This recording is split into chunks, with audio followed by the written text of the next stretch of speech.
Hey guys, today I'm going to walk you through the complete process of how to make my Portal 2 chamber room test number display.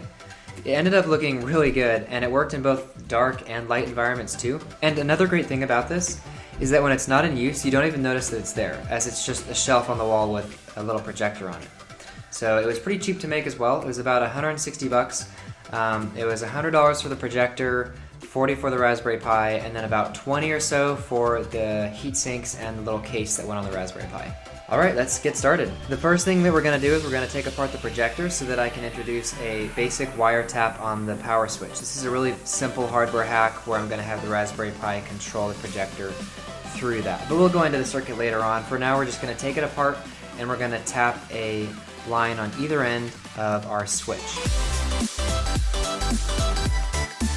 The way that many devices have their buttons configured is that they have a pull-up resistor on one end of the button and the other end of the button is grounded. So that one end of the button is going to be at 3.3 or 5 volts, and when you press the button it's going to pull that down to 0 volts and the device is going to detect that change. So in this case I can do a basic circuit where I can have a MOSFET grab the 3.3 volts from the pull-up resistor on the projector, and it just brings it to ground when the GPIO pin goes high from the Raspberry Pi. This circuit is simple enough that I don't need a board or PCB or something like that to hold all my components onto. I can just free solder them all and ensure that there's adequate heat shrink tubing on all the parts.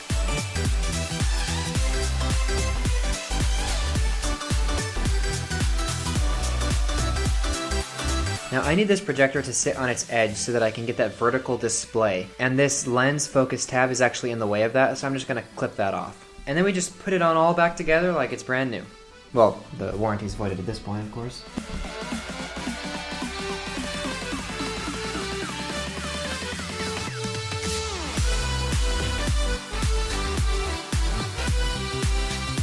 I wanted to make this whole system as low profile as possible, which is part of the reason why I got a really small portable projector. And so I want to have a case for the Raspberry Pi so that when I stick the Raspberry Pi onto the projector, it's protected. If you've never worked with a Raspberry Pi before, you're going to have to flash your own operating system. Now it's actually really easy. You just want to get the Raspberry Pi imager. You're just going to make sure... Oh yeah, you've also got to pull the Raspbian operating system from the Raspberry Pi website. So once you download that, you can go ahead and throw in your SD card, open the Raspberry Pi imager, and then flash that image that you downloaded onto the SD card. And then that's it. You have Raspbian on your SD card. You just plug that into your Raspberry Pi, turn it on, and there it is. Now once you boot into Raspbian for the first time, you're going to have to do some initial setup, like setting the keyboard, location, Wi-Fi, password, all those sorts of things. And once you get through that, you're going to want to make sure you run an apt-get update to make sure everything is up to date. And then also you're going to want to pull Pygame. If that's what you're going to use for this, you can use whatever you want, of course. I used this because the Portal sign can be thought of as just a basic 2D game where we're doing 2D graphics on it without any real input. So that's why I used that. You're also going to want to set the Raspberry Pi configuration up to not the monitor that you're using, but for whatever the projector is that you have. So my particular projector is 720p, so I'm going to set the resolution to that. And then when I design my display in a graphic design app, in this case I use Graphic Design Editor. Again, when I make my canvas, I want to make sure that it's the correct resolution, so I'm going to make sure it's 720p. So that's 1280 by 720. And when I make my design, I'm just making it as close as I can to an image from Portal 2. And I'm not adding any grunge or anything like that in this app. Now we want to make this look like Portal 2, where the signs are pretty dirty. So I'm going to use GIMP for this. And I absolutely never use GIMP. I had to download it for this purpose. But I know that it can be pretty good for things like this. So I went ahead and put a yellow tint on it.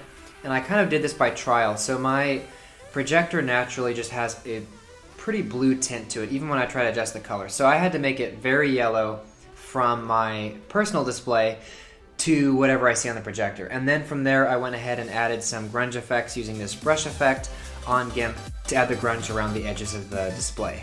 This isn't a lesson on coding or a lecture on Pygame, but very high level what this is going to do is it's going to set up a GPIO pin for that tap that we set up earlier on the projector to be able to turn the projector on when the RPi is powered up. Then we use Pygame to display the base canvas that we have, and Pygame runs in a loop. Every single frame we're going to determine if we want to display a particular segment. And the segments are icons or bars on the display that can turn on and off. And this is just to make the display not be a static image or more visually appealing. Now that we have our program written, we're going to want to make sure that it runs automatically when the Raspberry Pi boots up. So we're going to access the bashrc file for that, and at the very bottom we're going to put a line to execute our Python program there. Right above that I did put an echo just to say we're loading the program, so that just for debugging purposes, but that is completely optional.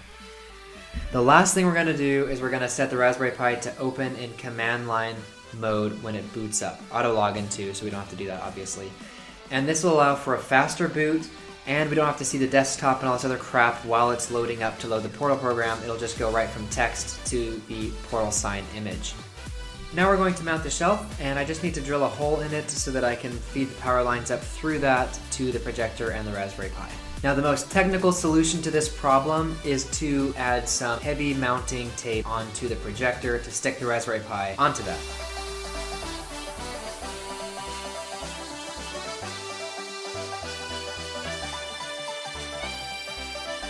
And here's some really sad footage of about 8 hours that I spent of sketching and measuring and modeling for this 3D shell that I made. And once I printed it out, it did fit all the parts for the projector and the Raspberry Pi, but it looked absolutely hideous. And it was way too big, and it just was, I was just like, no, it looks much better to be just the projector and Raspberry Pi. So that's what I ended up leaving it as. And I went ahead and put that in here anyway so that you guys could see that this wasn't just a breeze and that I got everything working first try.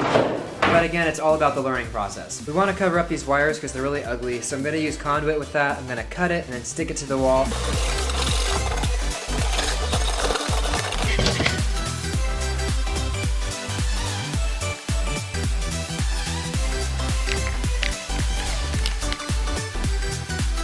We want to make sure that the entire system is powered up all at once we toggle the power strip that's under the table. And the power supply cable that goes to the Raspberry Pi has a switch mounted to it. So I've got to cut that out, and this is really easy because it's just a basic 5-volt ground. So I'm going to go ahead and tap that really quick.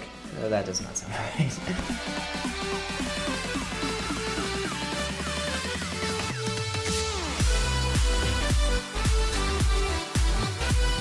And so that is it for this pretty large Portal 2 chamber test room number. You could definitely lower the price by getting a used projector.